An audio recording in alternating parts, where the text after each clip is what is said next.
has it ever occurred to you at one point you feel lost, you feel you're invisible to other people, you don't get to be heard kung say imong thoughts, feelings about the issue, about things that surround you, and then kuan ano betong feeling nimo kung storya ka mura betaw people have something to say about anything that you're thinking, maskin nga imo ra ng views or opinions, mura bitaw kana wala kay katungod nga mo voice out kung sa imong thoughts, imong thoughts basically in general.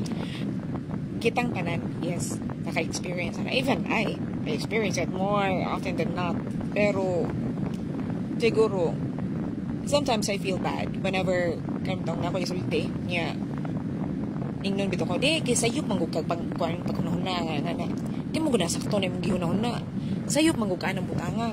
Well, yeah, human as we aren't perfect. It's just that my thoughts are my thoughts and my views are my views, and I don't think it's wrong or it's right, but I'm just voicing out diba? So it feels a bit it feels a bit awkward, and it's as if I'm being silenced on something that I think I have a say.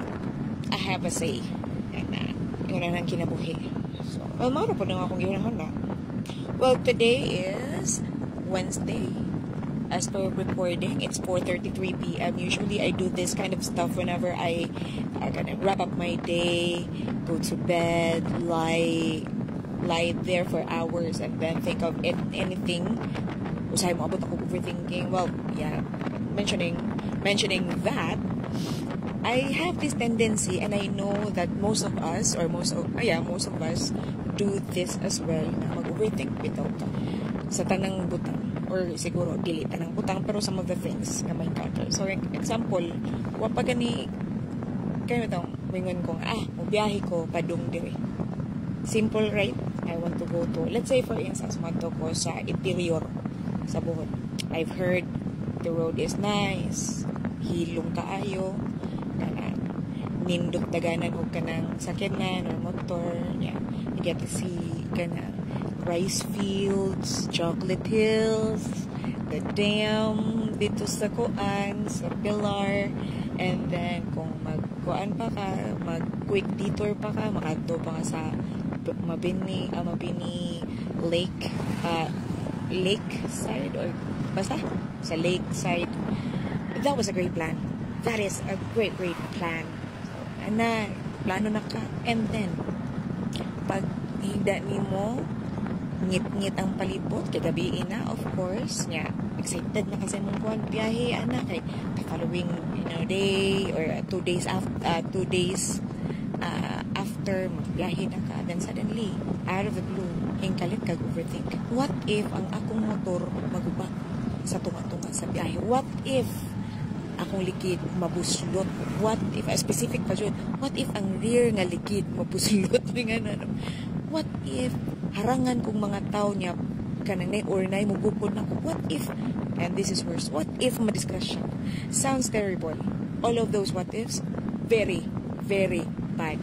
Terrible. So terrible.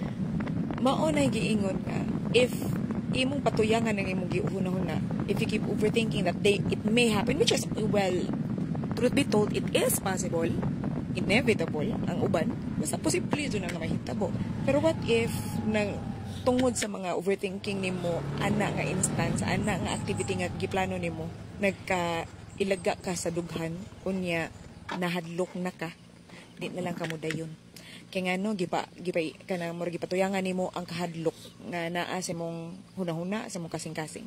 That stunts your ability to explore the unknown, to conquer the unknown, and to conquer your fear at most. That's the reason why when I had my scooter registered, I got my license, I had completed all my gears, I decided to travel by motorcycle from my place going halfway across Bohol. And take note, I just learned how to drive like a couple of weeks, or no, 2 months, 3 months at most. I just learned how to drive. A lot of people told me, huy, delikado na, huy, sure ka, huy, daghang bayan ni, huy, ngana. I acknowledge their fears for me because I know that they care for me. I acknowledge the fact that it's really crazy, pretty crazy out there kay wakaila sa mga tao. And I really understand the fact na accidents may happen on the road. Well, kung napatuyan ko sa kong gibate o napakatalawan, di ko na ko to mapurso di na ko mabuild up akong courage o mo drive layo-layo. Despite of overthinking, because they told me everything nga mahitabo, nga posibleng mahitabo, nag-overthink ko the night before ko mobiyahe. However, matod pa sa kong mama, gahi jud ko ulo, I continued my decision to travel alone at midnight with nothing but my motor, my laptop, and my gear. It was scary at first, mind you. No one's on the road. It's very dark. Gamay ra kay puste. And it's so cold. Pero, I conquered my fear. Halfway through the journey, I was getting comfortable with the vehicle I'm riding and the road. And I felt confident as I went through my journey, as I continued my journey. And then, I went and I arrived safely at my destination with full smiles very early, and I had my breakfast on my destination katong sa place nga gituan ako, and I was so happy. I conquered my fear. I don't have a moral lesson to it. It's just that I want to share with you na fear is okay, but yeah, conquer your fear and be careful while you're on the road. Long drive doesn't mean you have to be kaskasero. You can drive slow and be careful on the road.